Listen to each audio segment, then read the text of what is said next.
Assalamualaikum warahmatullahi wabarakatuh. Perkenalkan, nama saya Novi Wulandari, NPM 1701010192 yang akan mempresentasikan tentang negosiasi internasional dan lintas budaya.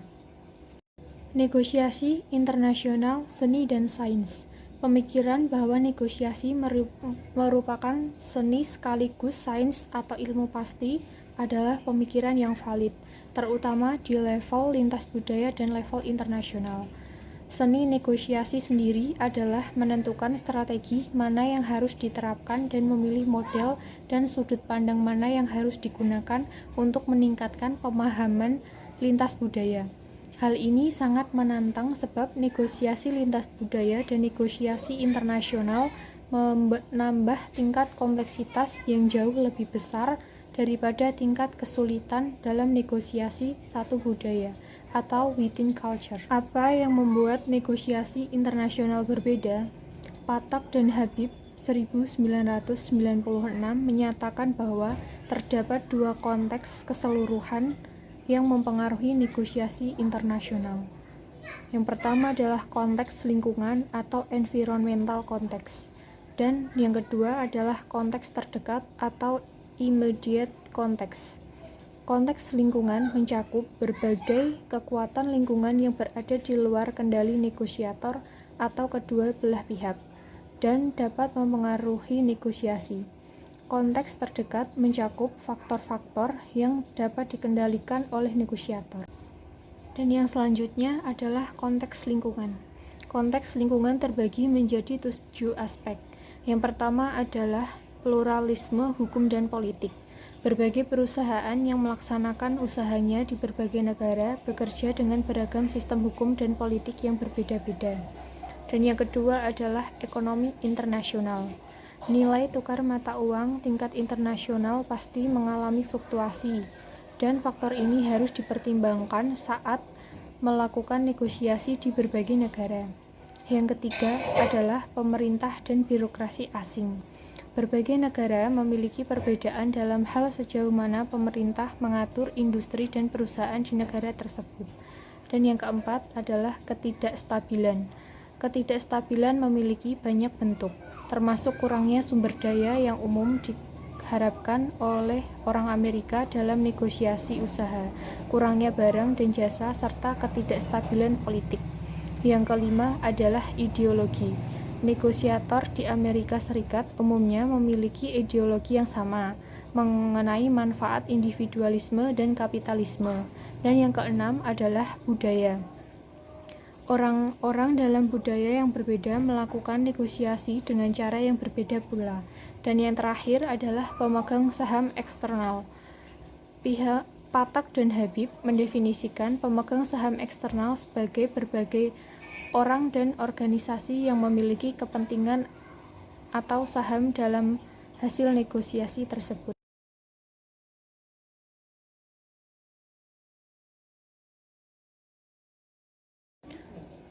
Robert Janosik tahun 1997 mengidentifikasi 4 cara yang telah digunakan untuk mengkonseptualisasi budaya dalam negosiasi internasional sebagai perilaku yang dipelajari, sebagai nilai bersama, sebagai dialektika, dan dalam konteks. Yang pertama adalah budaya sebagai perilaku yang dipelajari. Salah satu pendekatan untuk memahami dampak budaya mendokumentasi perilaku negosiasi sistematis orang-orang dari berbagai budaya. Alih-alih menitik beratkan pada alasan mengapa anggota budaya tertentu berperilaku yang harus diharapkan oleh negosiator internasional saat memasuki budaya. Yang kedua adalah budaya sebagai nilai. Pendekatan kedua untuk mengkonseptualisasi budaya berkonsentrasi pada pemahaman, nilai, dan norma umum, dan kemudian menyusun sebuah model untuk bagaimana berbagai norma dan nilai ini mempengaruhi negosiasi dalam budaya tersebut. Menurut Faur 1999, Sepenius 2002. Yang selanjutnya adalah budaya sebagai dialektika. Pendekatan ketiga untuk menggunakan budaya untuk memahami negosiasi internasional yang diidentifikasi oleh Janosik tahun 1987 menyadari bahwa semua budaya mengandung dimensi atau ketegangan yang disebut dialektika. Ketegangan ini tergambar dengan baik dalam paralabel dan tradisi Kristen Yahudi. Yang terakhir adalah budaya dalam konteks. Pendukung pendekatan keempat untuk menggunakan budaya untuk memahami negosiasi internasional mengakui bahwa perilaku manusia tidak ditentukan oleh satu penyebab saja. Alih-alih semua perilaku dapat dipahami dalam berbagai level sekaligus dan sebuah perilaku sosial serumit negosiasi ditentukan oleh berbagai faktor yang salah satunya adalah budaya. Faktor-faktor lain yang mungkin merupakan penentu utama perilaku negosiasi mencakup faktor kepribadian, konteks sosial, dan konteks lingkungan. Dan yang selanjutnya adalah pengaruh budaya terhadap negosiasi. Sudut pandang manajerial. Faktor-faktor negosiasi ada 10.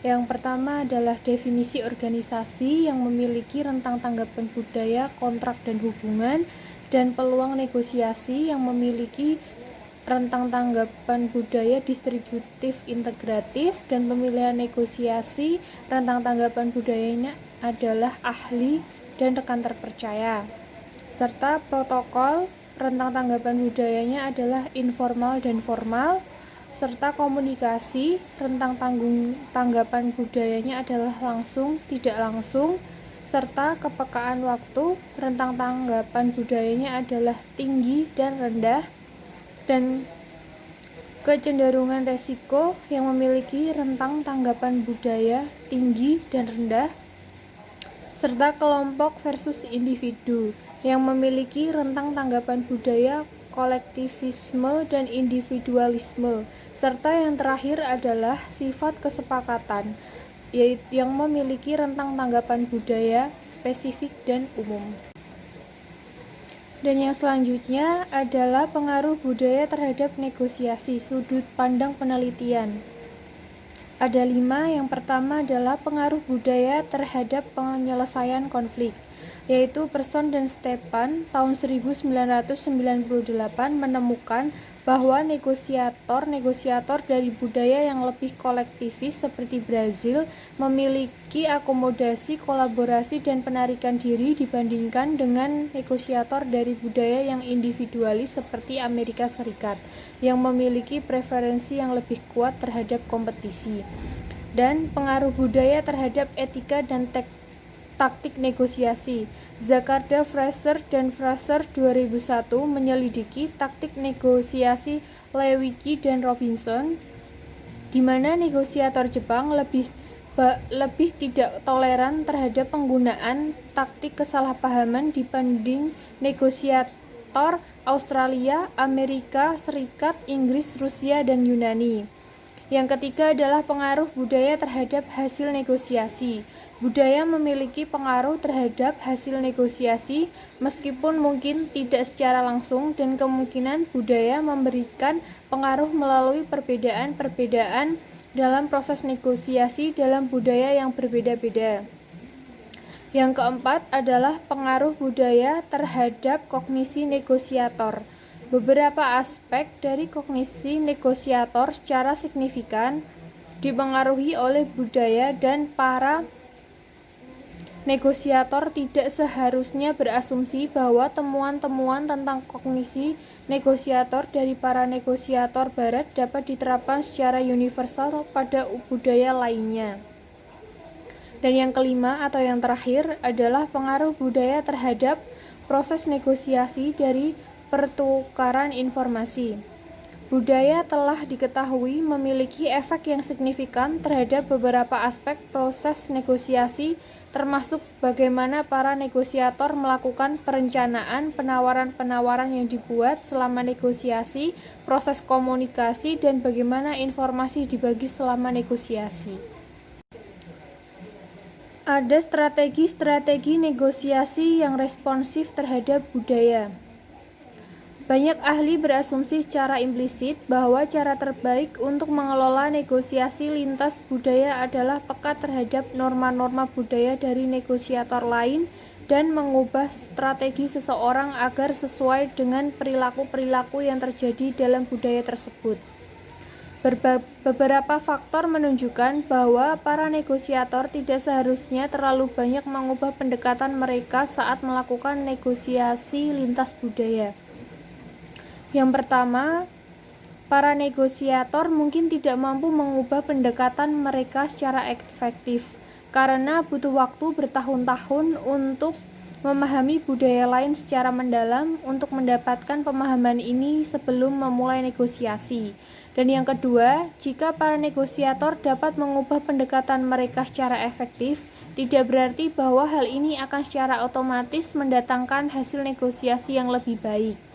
Yang ketiga adalah penelitian menyebutkan bahwa para negosiator secara alami dapat bernegosiasi dengan cara yang berbeda saat bernegosiasi dengan orang-orang dari budaya mereka sendiri dibanding saat mereka bernegosiasi dengan orang-orang dari budaya lain.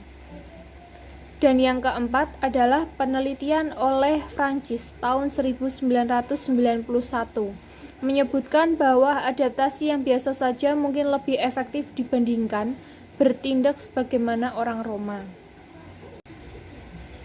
Dan yang selanjutnya, jika memiliki pengetahuan yang sedikit mengenai budaya lain, maka yang pertama harus dilakukan adalah mempekerjakan agen atau penasehat. Dan yang kedua, membawa seorang mediator. Yang ketiga, membujuk negosiator lain agar menggunakan pendekatan Anda. Dan yang kedua, jika memiliki keakraban yang sedang, maka yang perlu dilakukan pertama adalah adaptasi pendekatan negosiator lain, dan yang kedua adalah penyesuaian koordinat. Dan yang ketiga, jika memiliki pengetahuan yang banyak mengenai budaya lain, maka yang perlu dilakukan yang pertama adalah merangkul pendekatan negosiator lain, yang kedua improvisasi pendekatan, yang ketiga simfoni efek. Dan yang selanjutnya adalah contoh kasus dari negosiasi internasional dan lintas budaya, yaitu pihak Google merupakan perusahaan teknologi raksasa Amerika yang telah membuka kantor perwakilan di Indonesia dan menjalankan usahanya sejak tahun 2011 dengan nama PT Google Indonesia yang sudah memiliki nomor pokok wajib pajak atau NPWP. Dengan demikian, PT Google Indonesia di hadapan hukum Indonesia merupakan badan usaha tetap yang wajib melaporkan pendapatan dan wajib membayar pajak. Namun Google bersikukuh menyatakan dirinya bukan badan usaha tetap karena menjalankan usahanya secara online.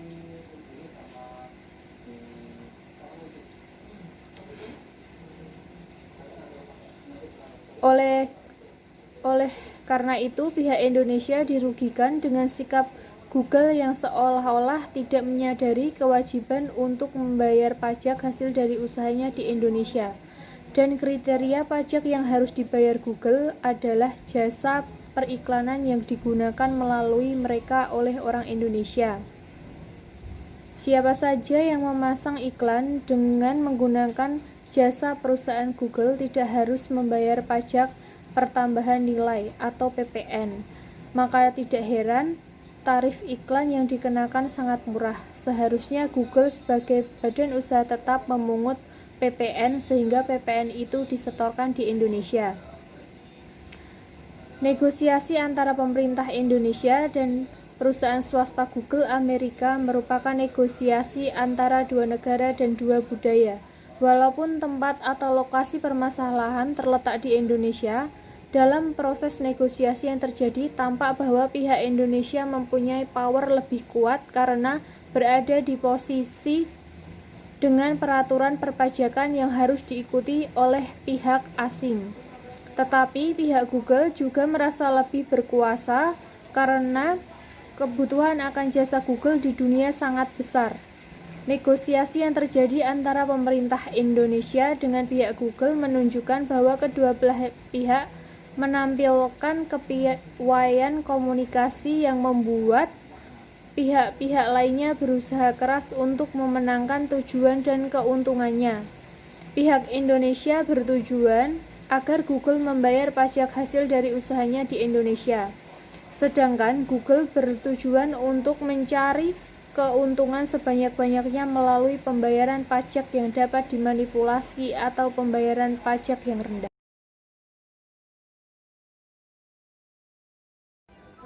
Sekian presentasi dari saya. Untuk kurang lebihnya saya mohon maaf. Wassalamualaikum warahmatullahi wabarakatuh.